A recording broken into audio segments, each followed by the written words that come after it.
अस्सलाम वालेकुम नाजरीन। पाकिस्तान तहरीक इंसाफ के बानी चेयरमैन इमरान खान की एक कही हुई बात आज एक दोस्त ने याद दिलाई, मुझे भी याद आ गई। इनकलाब के बारे में इमरान खान साहब की क्या गुफ्तगू थी और खान साहब कितने मज़ाक भी करते हैं।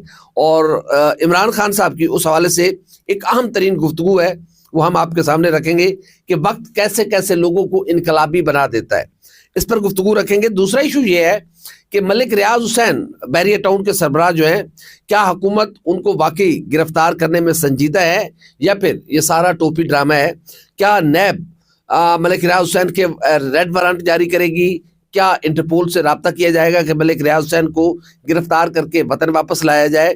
क्या ये वाकई 190 मिलियन पाउंड केस जो है वो इतना संजीदा सीरियस है कि हुकूमत मलिक रियाज हुसैन को गिरफ्तार करना चाहती है, या फिर ये मामला ही प्राइवेट पार्टी का था? क्योंकि एनसीए की जो रिपोर्ट थी उसके मुताबिक तो ये पैसा किसी प्राइवेट पार्टी का था और उस प्राइवेट पार्टी ने जो बैंक अकाउंट दिया उस बैंक अकाउंट में एनसीए ने पैसे ट्रांसफर कर दिए। असल हकायक क्या है और मलिक रियाज हुसैन के पास वो कौन कौन सा पलंदा है, किस किस के सबूत हैं और किस किस्म के सबूत हैं जो मलिक रियाज हुसैन साहब कह रहे हैं कि मुझे चुप रहने दें, अगर मैं बोल पड़ा तो बात बहुत दूर तलक जाएगी। पाकिस्तान और दुनिया भर में देख रहे और सुनने वालों को उल्फत मुगल का सलाम। आप मेरे यूट्यूब चैनल और फेसबुक पेज देख रहे हैं। पाकिस्तान तहरीक इंसाफ के बानी चेयरमैन इमरान खान साहब को जब वजीराबाद में उन पर हमला किया गया और वो जख्मी हुए तो फिर कई माह तक वो जमान पार्क में मौजूद रहे। एक मेले का समा होता था, पूरे मुल्क से कारकुनान वहां आते थे, कैंप लगे हुए थे और बड़ा एक रश रहता था 24 घंटे। ज़ाहिर है ऐसी सूरत हाल में सहाफ़ियों की ड्यूटी भी बहुत ज़रूरी थी। जो पाकिस्तान तहरीक इंसाफ के बीट रिपोर्टर्स से उनकी वहाँ पर ड्यूटी होती थी, फिर ज़ाहिर है रोटेट होते थे रिपोर्टर्स 8 घंटे के बाद, तो हमें भी वहाँ पे मौका मिलता था, हम भी जाते थे।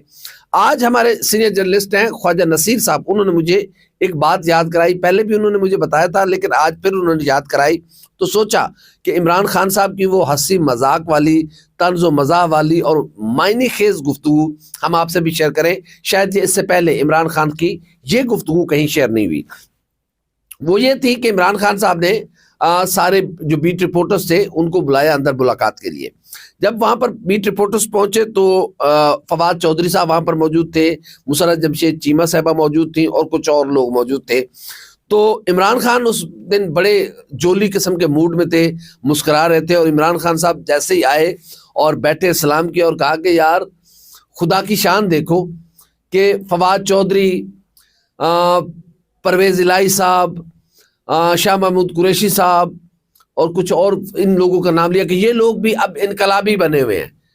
तो आज मुझे इमरान खान साहब की उस बात से याद आता है कि ज़ाहिर है एक बिजनेसमैन इनकलाबी नहीं बनता, एक बिजनेसमैन सियासत में इतना इन्वॉल्व नहीं होता। लेकिन ऐसा क्या हुआ कि वक्त ने मलिक रियाज हुसैन साहब को भी इनकलाबी बना दिया है और मलिक रियाज हुसैन साहब ये कह रहे हैं कि मैं मर जाऊंगा, मैं किसी के खिलाफ बयान नहीं दूंगा और झूठा बयान नहीं दूंगा।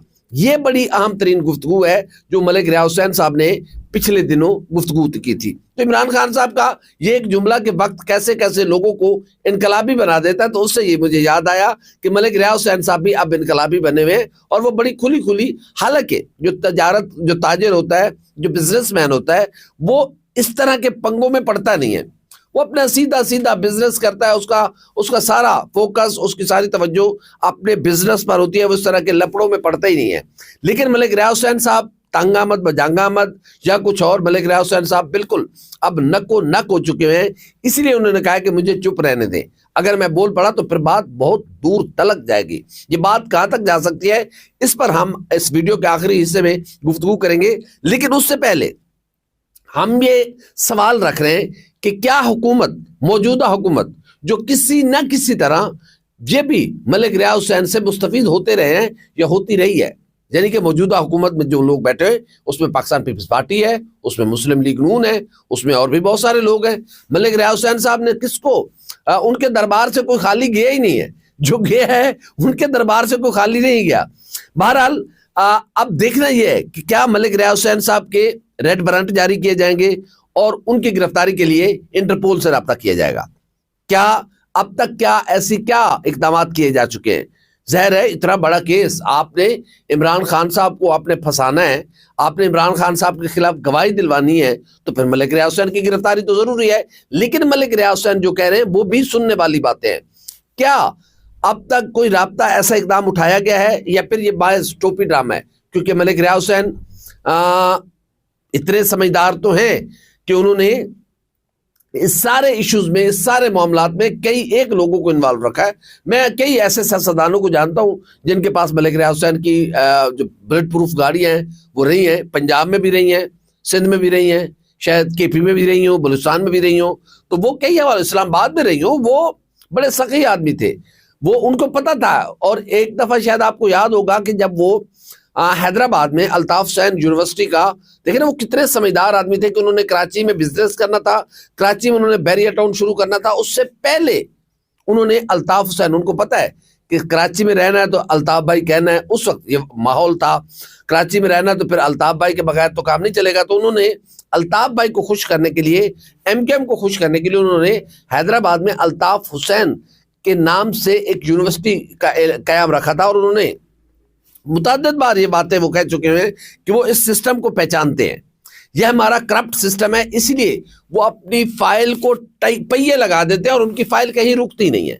ज़ाहिर है उन्होंने जो रिटायर्ड ब्यूरोक्रेट हुआ उन्होंने उसको मुलाजिम रख लिया, जो साबिक जो आर्मी अफसरान है वो रिटायर हुए, वो उनके पास उन्होंने मुलाजिम रख लिया। इवन के जजेस जो रिटायर्ड हुए, जर्नलिस्ट, वो कौन है जो उनके पास, उनके दरबार से हमने कहा ना कि मलिक रियाज हुसैन साहब के दरबार से कौन कौन मुस्तफीद नहीं हुआ। ज़ाहिर है अब काम वाले, आप जैसे मेरे लोगों को तो मलिक रियाज साहब भी लिफ्ट नहीं कराते, ज़ाहिर है काम वाले बंदे जो उनके काम के बंदे होते हैं उनको वो पिक कर लेते हैं, तो उनसे मुस्तफीद नहीं हुए। तो इसलिए मुझे नहीं लग रहा कि ये हुकूमत मलिक रियाज हुसैन साहब को गिरफ्तार करेगी। ये पलटना झपटना, झपट कर पलटना, लहू गर्म रखने का है एक बहाना। आप भी यहीं पे हैं, मैं भी यहीं पे हूं कि ये हुकूमत मलिक रियाज हुसैन को गिरफ्तार न करना चाहती है, न मैं भी कर भी नहीं सकती। उसकी वजह यह है कि अब मलिक रियाज हुसैन ने ज़ाहिर है दुबई में, यूएई में उन्होंने एक नया शहर आबाद करने के लिए अभी कुछ दिनों पहले उन्होंने एक नया एमओयू साइन किया है। एक बहुत बड़ी तकरीब हुई थी, वहां पर उन्होंने अपना हेड ऑफिस भी खोल लिया हुआ है। तो अगर वहां से आ गया कि भाई या साडा बंदा है कुछ ना को, तो फिर असं की कहना, फिर तो असं चुप कर जाना है। तो इसलिए मुझे नहीं लगता मलिक रियाज हुसैन साहब को गिरफ्तार किया जा सकता है। हाँ, अगली बात जो मलिक रियाज हुसैन साहब ने की है कि मुझे चुप रहने दिया जाए, मैं बोल पड़ा तो फिर बात बहुत दूर तक जाएगी। ये बात कहाँ तक जा सकती है, ज़ाहिर है ये बड़ा अहम तरीन सवाल है। और क्या मलिक रियाज हुसैन की इस एग्रेसिव प्रेस कॉन्फ्रेंस का मतलब ये है कि हुकूमत अपने इरादों से बाज रहे?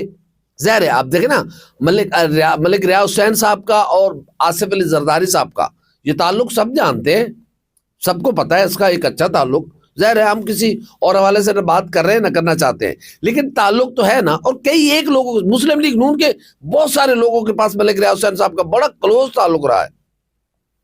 तो इसलिए ज़ाहिर है फिर मलिक रियाज हुसैन साहब इतने भी सादा नहीं है। अगर वो ये बात कर रहे हैं कि मुझे चुप रहने दें, तो बात अदरवाइज बात बहुत दूर तक जाएगी।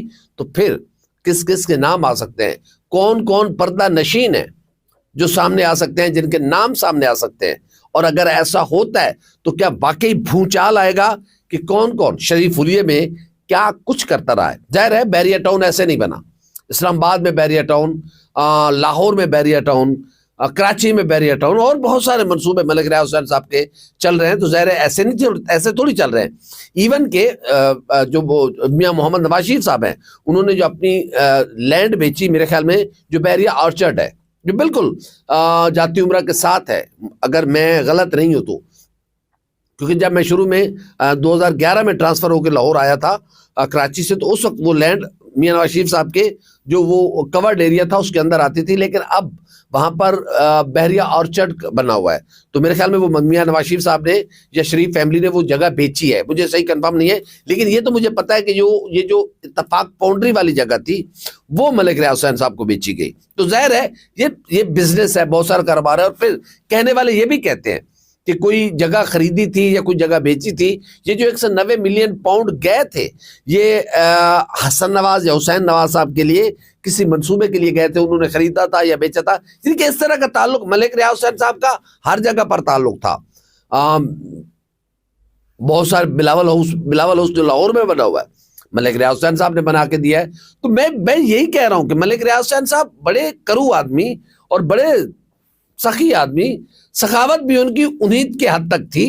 ज़ाहिर है आम लोगों के लिए वो करते हैं। मैं चूंकि इसका चशमदीद गवाह हूं और उनकी साहबजादी अंबर रियाज मलिक साहबा, मैं इसका आई विटनेस हूँ, मैं इसकी गवाही भी दे सकता हूँ यहाँ भी और आखिरत में भी, कि मेरी दरख्वास्त पर उन्होंने कुछ ज़रूरतमंद जो बहुत मजबूर एक फैमिली थी, 2 सगे भाई थे, चारपाई पे तड़प रहे थे, उनकी उनकी उनकी उनकी इलाज मुआवजे के लिए कुछ नहीं था, तो अंबर रियाज मलिक साहबा ने एम्बुलेंसेस भेजी, उन दोनों भाइयों को वहाँ से कैरी किया गया, उनका इलाज मुआवजा किया गया। ज़ाहिर है मौत हक्कुन व हयात हक्कुन, उनमें से एक भाई की बाद में डेथ हो गई थी। बहरहाल ये मेरा एक ज़ाती एक्सपीरियंस है कि 2-3 जगह मैंने कुछ लोगों की मदद करवाई है। ज़ाहिर है मासूमा साहबा थी बैरिया हॉस्पिटल में, उनके ज़रिए मेरा अंबर रियाज मलिक साहबा से रब्ता हुआ, तो ये सारा कुछ हुआ। बहरहाल देखते हैं कि आने वाले दिनों में मलिक रियाज हुसैन साहब कहाँ तक जा सकते हैं। ज़ाहिर है मलिक रियाज हुसैन साहब के पास भी सबूत शवाहिद होंगे, ऐसे वो थोड़ी कह रहे हैं, और वो ऑन रिकॉर्ड कह रहे हैं कि मुझे चुप रहने दे। तो देखते हैं कि वो चुप रहते हैं या फिर उन्हें बोलने पर मजबूर किया जाता है, और अगर मलिक रियाज साहब बोलते हैं तो फिर कौन कौन पर्दा नशीन सामने आ सकते हैं, ये इंतहाई अहम तरीन सवाल होगा, और वो बात सुनने वाली होगी जो मलिक रियाज हुसैन साहब करेंगे, और उसके लिए वो कब किस वक्त का इंतखाब करते हैं, उस वक्त का आप भी इंतजार करें, हम भी इंतजार करते हैं। हमारी वीडियो आप कैसी लगी, लाइक करें, कमेंट करें, सब्सक्राइब करें, बेल आइकन को बटन दबाएं ताकि जब भी हमारी वीडियो है वो सबसे पहले आप तक पहुंचे। अल्लाह हाफ़िज़ नासिर।